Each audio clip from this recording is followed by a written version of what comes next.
What's up, everybody? Back again.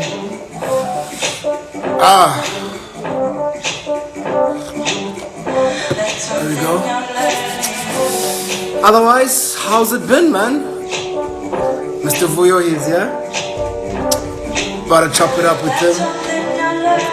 It's a bit too loud.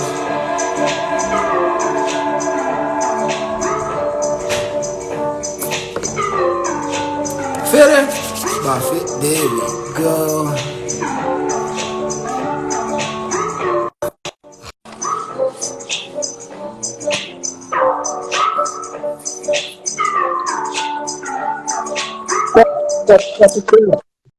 Sir, Hi there, man.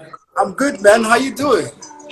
Chap, I see some party over there. I don't think you need me anymore. I had to set the vibe for you. I had to set the vibe for you. Since you've been going to events, I felt like you need something just to create the ambiance. Yo, get to the DJ. Otherwise, how you doing, G? Man, this Corona thing has got everyone. Well, first of all, scared. But I think everyone misses the way they used to do things. Events, the drinks, the DJs, the music, going out. But more than anything, I mean, we have to stay put, like the government says, and we're trying our best. But it's not working. Yeah, It's not working. I don't think not too good though. The stay put situation is just it's too tricky. I mean, it is what it is. I think the best you can do is just basically set the mood. So if you've got one of those old light bulbs like we used to do back in the day, we used to actually cover the whole thing in like red or blue plastic to set the mood. No. But you know what? I will tell you one thing. You're looking great. There's some people that I'll come to. They're looking scruffy. I had to make sure that I don't come scruffy. It's too bad. It's too bad. Yo, man. Thank goodness I don't have to stand up. It's just bad. Oh man, but gee, let's get into it, man. I think for me, the basis of it all, the first things first, I should ask you, of event manager, those who don't know, what is an event manager? What is their role? So basically, like I would say to my friends, I party for a living, but then that's a very shallow definition. An event manager, basically anything that the company actually would want assistance in. So for example, if there's a certain campaign that you're running, and they want to put the whole campaign and actually create a unique touch point for everyone, the event manager, obviously for myself, would then obviously come in and conceptualize the idea of the event. You work on a brief. You would have to sort out the logistics of it. So from the venue to catering, to security, to the lineup, to everything. That's basically what I would do. Then obviously you open other departments. I've been lucky enough to be employed by Trace. So it's a very integrated system whereby a lot of the other different managers, from the production manager, such as Vangi, Seta, the marketing manager, Toros, the programs and talent manager, then also come in and also put in the input and feedback, and we make the event the way that it is. It's never a one-man job. It's always a combination of everyone just putting together. So that's what events manager is. And we're also basically responsible for when things go bad and celebrating when things go good. But then that's the role, Okay. Are there any skills required for this? So personally, I hold a BCom in supply chain management and marketing management from UKZN. Shout out. So basically, you do need some sort of education for this, because at the end of the day, for example, let's say we're getting a brief, such as for example last year Trace Fest, whereby you've got a property that's been held in like an urban area, such I mean not urban, but in the town, such as Rosebank, and you've got this whole. Someone says to you, let's do something called Trace Fest. Let's make it big and better. I mean, without proper insight into number one, what marketing is, what consumer behavior is, what market segmentation is, you won't understand the fact that maybe it's time for us to move Trace Fairs to the townships. A lot of people would at the end of the day say, but that's common knowledge. That's where all the vibe is. But remember, you're working with big budgets here. So for example, if Trace gives you like $1,000,000 and says throw an event, you need to make sure that the decisions that you make are backed up by some level of education, also backed up with experience. So you do need formal education. I know a lot of colleges offer events management, but from the interviews that I've held for interns, I've seen that a lot of the times those colleges sometimes miss out on the practical input. So they'll teach you and train you how to run a hotel, because those are also viewed as event and continuous events, but they won't give you the skill or the street smarts to actually do an event in the township, you know. So I feel like with Trace Fest, like I said, was a big success last year, because it needed everyone's expertise from understanding the basis of consumer behavior and how people consume your brand up until the point where who does your consumer want to see? Because you might have R1,000,000, and I feel like this is where a lot of brands get it wrong, whereby you have like a big budget and then you bring an irrelevant artist to the township or to a certain place, and people don't actually consume your product or service in the right way. So yeah, it's just a lot. So basically you do need some sort of base education, but also a lot of street smarts as well. Street smart. So you would say, give me 3 qualities of a good manager. Street smart. Ability to learn and ability to listen.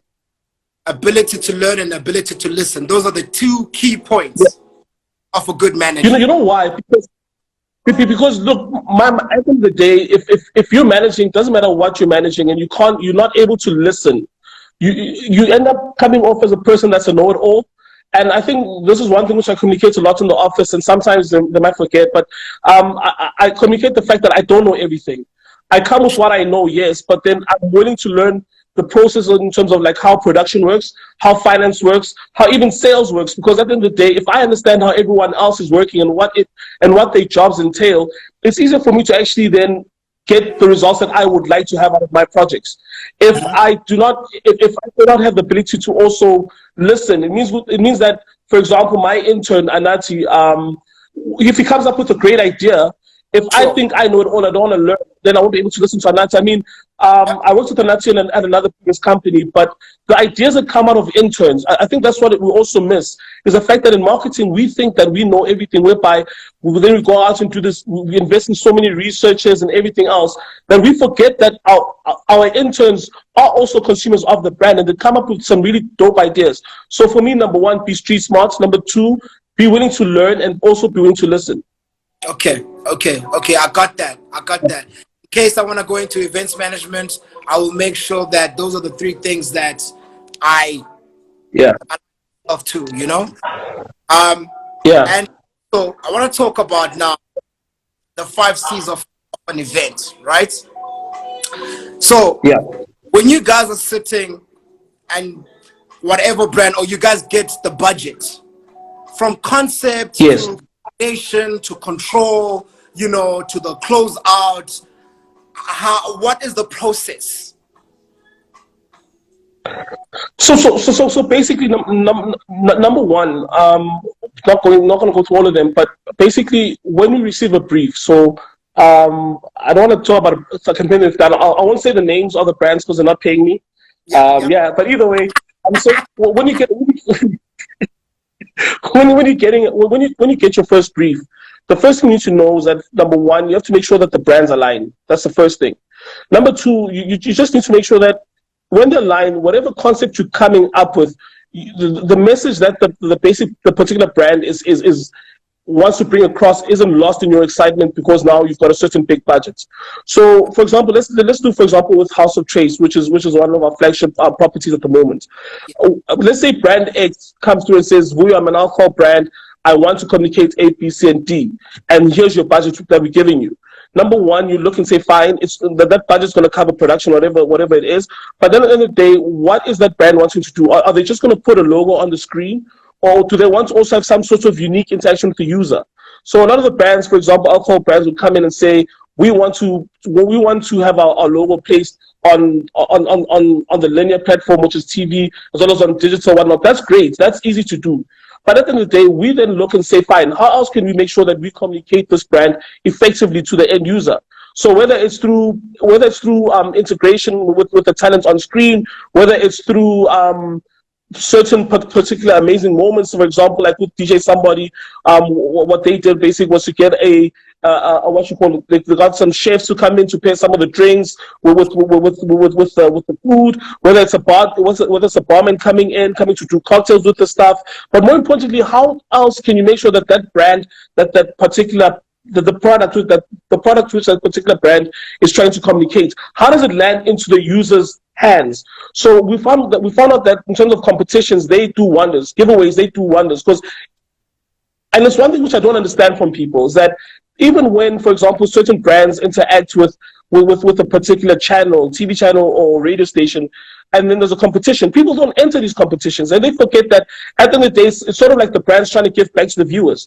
It's one thing which I don't understand. Then obviously, I'm understanding that what type of message the brand is trying to portray to in terms of how you're going to actually how can I put it, to how you're going to actually implement the campaign or the idea, to even at the end of the campaign, you need to sit down and say, was my concept and my execution of the concept, was it successful? Yes. Was it successful? No. And my thing about it, not everything works out to be a success. Sometimes you have campaigns which bomb out and you say, wow, we should never have done that. We're really sorry. But at the end of the day, you must be willing to learn at the end of the day. You must be willing to listen to your consumer, to the different departments and says, okay, this campaign wasn't really a success because of A, B, C, and D. And what you do, you need to be honest with the clients. If a certain campaign was a miss, don't now lie to the clients and say, yeah, no, you need to tell the clients, say, clients, it didn't work out because of A, B, C, and D.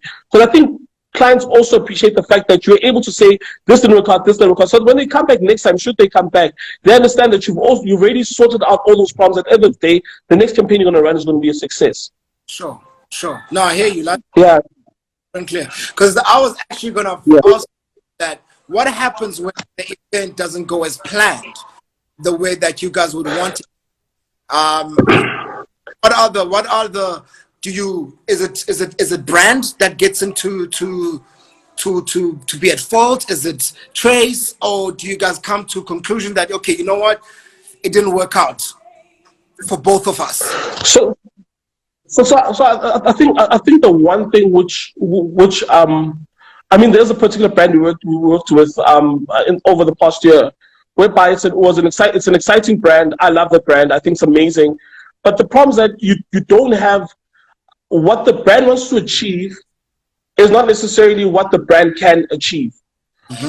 How the brand wants to get to that point of success isn't necessarily how. It's not necessarily possible, or it's not necessarily how the brand will get to that place, because you've got number one, the level of creativity, especially when it comes not from agencies, because agencies are amazing, they're creatively amazing, but you find that people that sit at those brands don't allow, number one, us to say to them, okay, this is how we're going to do certain things this way. They don't allow the agencies to also pitch in creatively. And then what you find is that a lot of times you have misses. So for example, you have an event and none from brand would pitch up. So that, for example, even if the event has like 7 to 15,000 people there, the brand will say, but I only got 100 signups. But they're looking at the numbers, but they aren't there on the ground to see how people interact, how people perceive their brand. And I feel like that brand for me was a big miss, because at the end of the day, they came back complaining, saying, no, they didn't achieve 1, 2, 3. But you come back as a brand saying, but you guys were not on the ground. Sometimes success isn't measured by how many signatures, how many people sign up to your platform. Because remember, any activation you do at an event is like a billboard. Just because you spend 60,000 rand putting up a billboard on the N1 doesn't mean that you're gonna have 100,000 new customers. No, BMW puts up that billboard so people are aware of the product, number one, so that when they're sitting down and they come to a stage where they need to consume that particular product, BMW comes top of mind. And I feel like you've got failures that come from client side, then obviously you've got failures that come from brand side, because we're not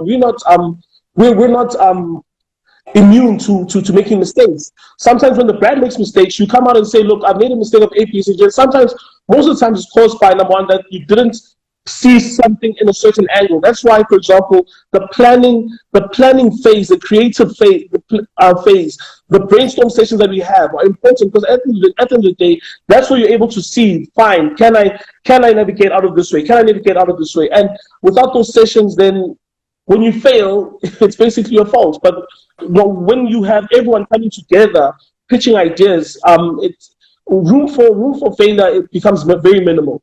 Sure. So So collaboration is a key.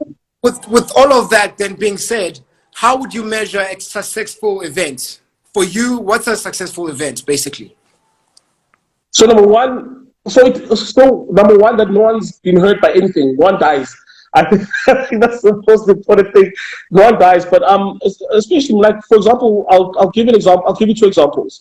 So Trace has got a great initiative called the Trace Hookup, which is basically when we identify an up and coming talent and we put a couple of tens of thousand rands behind that particular person. So we had an event last year with Pro Munati. He won the Trace Amapiano talent search. And basically, Pro Munati then got a music video.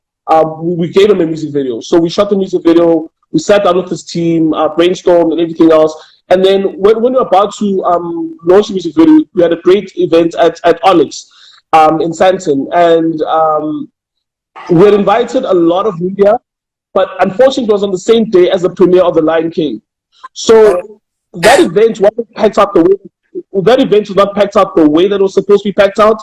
But number one, you have to look at the key or the core goal in terms of intention of why you're doing that event. So number one, was Komnati there? Yes, he was there. That's a success. You take. Was the camera people there? Yes, take. Media, did media attend? Yes, it did. Which media attended? Which media indicated that they can't attend, but it sent through questions for Pro Munati to actually answer, so that even after the event, even though they weren't there, we'd still get coverage on their platforms. Okay. That's a tick. With regards to catering, with regards to sound and everything else, those are secondary stuff. You must always remember that when you're doing an event, you must sit down and say to yourself, what am I trying to communicate? And that should be where most of your energy gets put in. Then all the other nice further drills are things that you check. For example, is the sound correct? Are the visuals right? Is the music video premiering at the right time? Sure. So those are other stuff. But basically, successful events is measured for the fact that, why am I doing this event? Sure. If you can't even agree the why you're doing it, then I feel that then becomes a failure. So that's how I would measure and measure. For example, Trace Fest, which is a bigger event, we had about 2,500 people. But at the same time, it happened on the first weekend of September. We were up against Rocking the Daisies, we were up against what's the event in Soweto? The Color Jam. I forgot the name of the event. But there were so many other events. And it was the first time Trace was going to the Santon. And the event held about, I think the capacity was 3,500 people. So we packed out 2/3 of the venue. Was it a success? Yes, because the stage production was amazing. We managed to capture the event. Media was present. Talent was present. There were no fights. There was no one got raped. Like Michael Paul said, that then the way that you measure the success of an event differs, because obviously each event has its own particular outcome. Yes, it's actually crazy how you've put down these things that I've actually never paid attention to. You know, like just the ticking of the boxes. You know, and for us as consumers or the people, when we go to an event, it's just about how we see the success of it, if it's packed or not. That's just the bottom line of it, you know. And now when you mentioning the other things, for me, it's like an eye opener. It's like, oh, okay, there's actually other things that, you know, tick the boxes to a successful event. It's not just the numbers. Yeah, true. I mean, number one, everyone, I'm not sure if people know, but we've got something called JOC. So JOC is basically the Joint Operations Committee, and basically what they do, anyone that has a credible event needs to have the event signed off by JOC. Okay. A lot of events aren't signed off by JOC. And Michael Paz, for example, if for example, let's say, okay, let's paint a scenario. Let's say you're having an event, it's gonna be at Tembisa at the big stadium, and you're aiming to have 20,000 people there, and that's your first goal. You want to make money. Then, Yeah. for example, you want to build a stage and you shortcut the stage. So the stage not being built by a reputable company, it doesn't get signed off by an engineer. You don't have proper security at the gate. It's not vetted. It's not recognized by anyone. Let's say, for example, you bring in bouncers from the local Chisanyama. Then you've got people parking their cars. And then you don't have proper adequate fencing. So now what happens, for example, if your stage falls on someone and someone dies? Number Ish. one. Number two, what happens if there's a stampede at the gates? What happens, for example, number three, that the different vendors that you're bringing into the event that are selling food, what if the food gets contaminated and you've got 3,000 people dying at your event? An event is not just a party, and I don't think people understand and appreciate the amount of effort that goes behind planning an event. So an Yep. event, for example, like Trace Fest, we plan for 4 or 5 months in advance. So that by the time that you see the poster or the flyer coming up there 3 months before the event, you need to understand how much work has gone into the actual event. Yep. You have to get your stage signed off. You have to Yep. make sure that the lights, the sound, you've got an electrical engineer coming in. You have to make sure that you've got a structural engineer signing off all your raised platforms. You need to make sure that JMPD or Tshwane Metro Police Department or Kuruleni or Durban Etegini Police, they need to make sure that whichever security company has been hired is also recognized by those people. So that in the case that cars get stolen, in the case that someone gets stabbed or dies at your event, that everyone can come back and say, it's fine.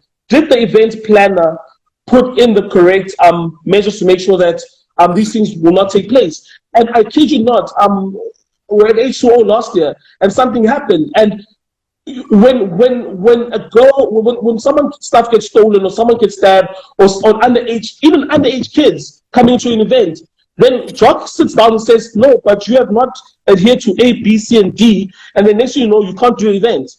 An event is not only about fun. There is so much that happens, and you could be criminally liable for anything that goes wrong at the event because you yourself did not take the necessary measures.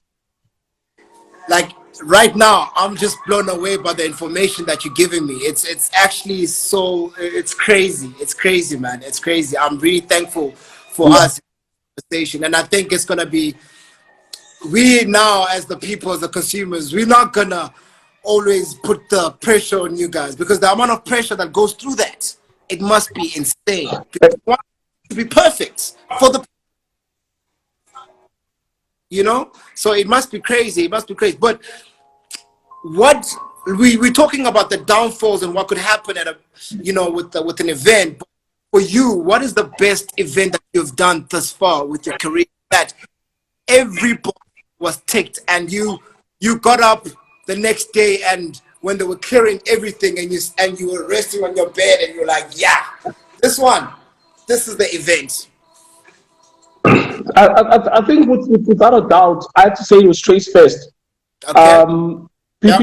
Because like I was actually thinking about it as I was washing my car now, is that you know brands don't necessarily want to invest a lot of money into their end consumer. I mean, for everyone that was involved with Trace Fest, number one, I wanted to make sure that we've got like the top of the range production team. So with regards to the LED screens, the sound, we did not cut corners. We took the best of the best. When it came to the artists, the lineup, you know, how the stage was set up is that people could see the guys performing right in front of them. We had, you know, it was amazing. We even flew in talent from the Caribbean, and they came through, and no one knew where they were. But when they hit the stage, everyone went crazy because they could generally vibe to the music. It was no longer vibing to the name, but they vibing to the music. So for me, it was Trace Fest. It was amazing. I think for a lot of brands that are involved, such as Durex, such as Trace Mobile, they at the end of the day, and Dickies, they at the end of the day saw in terms of how their end consumer entitled to their brand. There were no security issues, none at all. And for me, it was very important because when you say to big brands, let's go activate in Soweto, for example, let's go activate in Guatemala, let's go activate in Mamelodi, in Tembisa, they sort of cringe because they're like, oh my gosh, what could go wrong? You know, then they'll send maybe their black staff to go monitor stuff like that. But this time you had people coming in You had Olivia, who's the founder of Trace, coming to Soweto and enjoying himself. You had Press, who also runs Trace Mobile. She was amazingly impressed by it. You've got people from the team from Durex, they came to them, they're impressed, because at the end of the day, for me, the end consumer who is mostly forgotten got a chance to experience a premium event. So for me, Trace Fest by far was one of the most. It was amazing. Let me just track back. If my memory serves me well, Trace Fest was in Disofeng, ne? In Disofeng, yes. Disofeng, yeah, that was the event. And I will tell you this for free, that I enjoyed that event so much. You guys did a job, actually. Now that I think about it, that event, you never said that you were in the hood, everything about it. No. And the fact that even when you go at the back, there's another different setup. You know what I mean? It was you like put it up. It was really, I promise you, till this day, I got there thinking that I was gonna leave around about 7. I had to call the insurance. I had to call the insurance to tell them, listen, I need you guys to come pick me up because I'm full of vibe.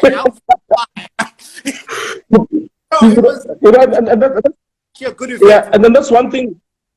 Yeah, and that's another thing which I want to pick up on, which the brand is which I'm very passionate about. Is the issue of finding new talents, of giving new artists a chance to actually shine. So the setup that you saw at the back, it was part of an initiative that we run as Trace called BTV, which is About to Blow, where we recognize up and coming talent and we basically give them the platform. So even on channel, during the week, like during the week at around 5:45 on Trace Urban, you've got a BTV segment where we only showcase like the newest and the hottest videos from up and coming talents in Africa. So that's what we did with the stage at the back, where we just basically had a stage which was sponsored by Valentine's, and basically we curated the stage in terms of these are people that you didn't know about, that we thought they were about to blow, from Ken's vocal to DJ 40 to Diesel intro as well. It was crazy at the back, and I think that it's very important for people that own platforms to open up their platforms to people that actually put in the work and actually are talented. And I think we really did well with that one. Yeah, I need to salute you on that one, because talent out there's so much talent, and they want a platform to showcase their talent, and you guys doing that. It's actually a phenomenal thing, because you might feel like this upcoming artists, they don't have a following, as well as them, they have a following. Yeah. Their fans would love to see them perform, you know what I mean? So for you allow that at a big event on top of that is tough. Yeah. You guys for that one. What happens when you go? Is there anything like, do you ever go over budget, or maybe where we need more money, or tell me what happens when you're in that situation?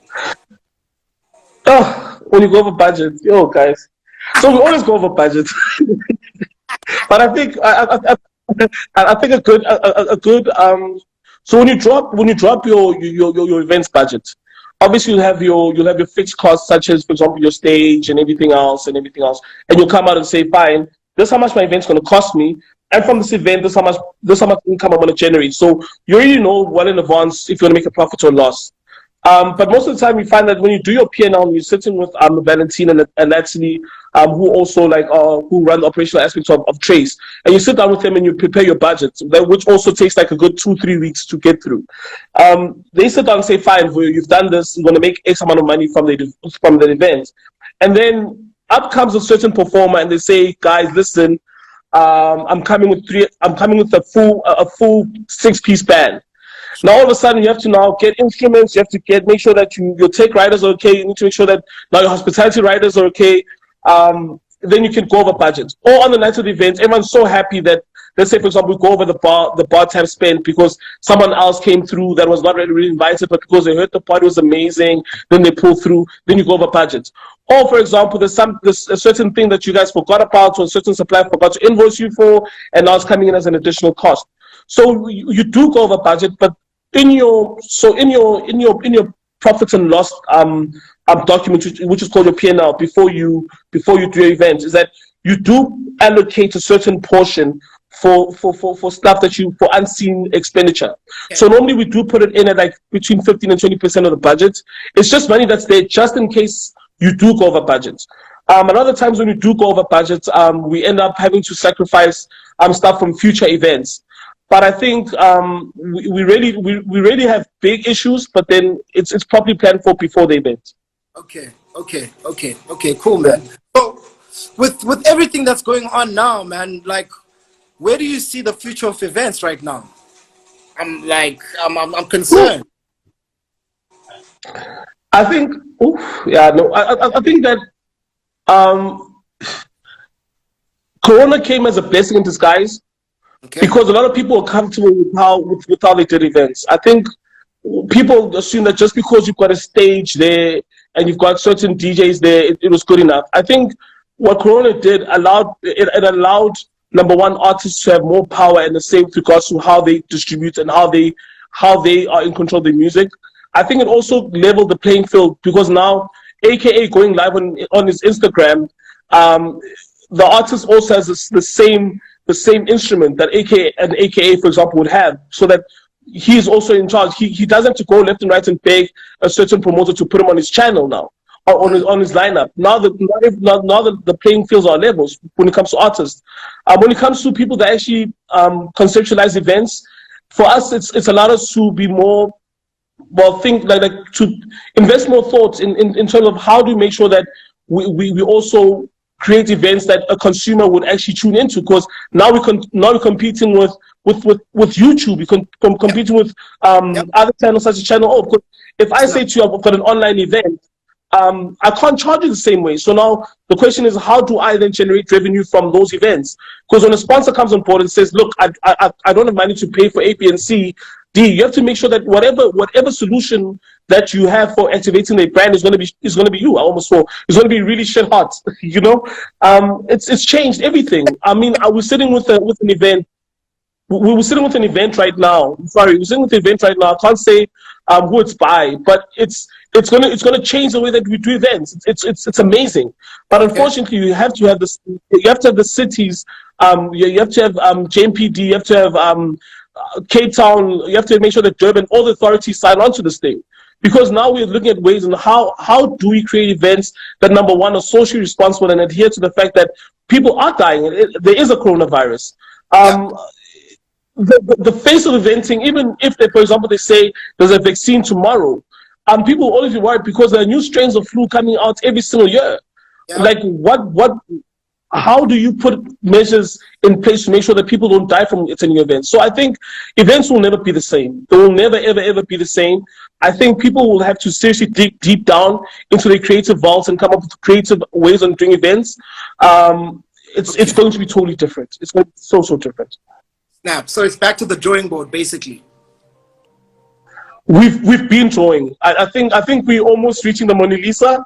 We started off with men. But I think as time goes on, I think the playing field is going to be more open. I mean, you look at House of Trace, for example.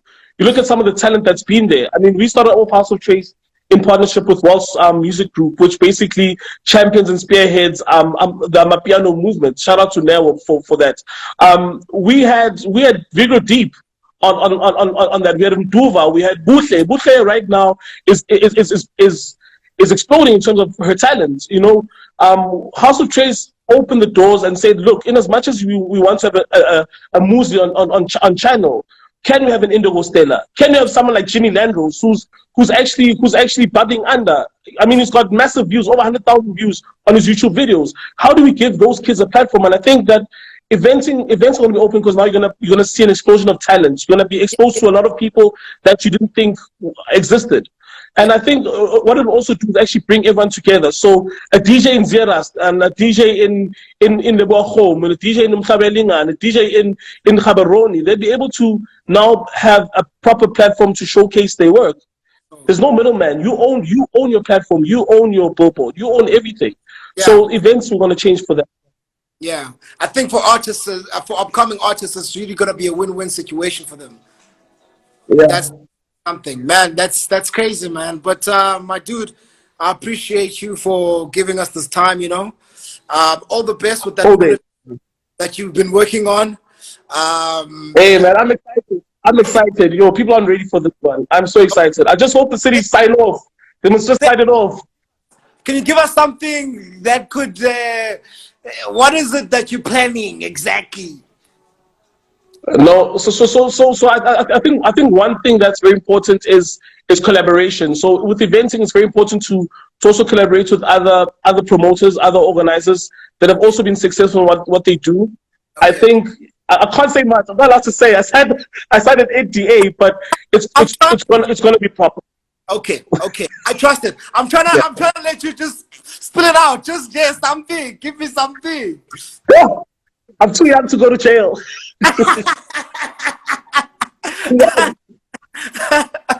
I know, my brother, man. Thank you very much again. Really appreciate this time and really informative interview. Like all the things that you told me about events, I didn't know, honestly speaking, because we just show up and we just want to have a good time.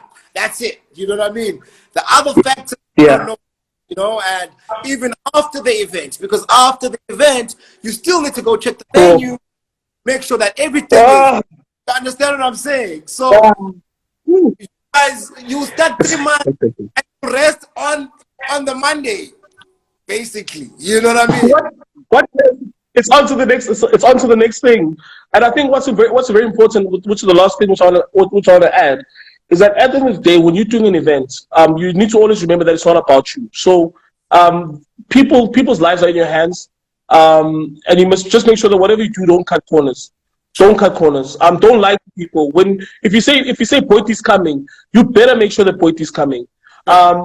When Boit comes with a rider, you make sure that you stick to Boiti's rider, because a lot of people, they don't understand that.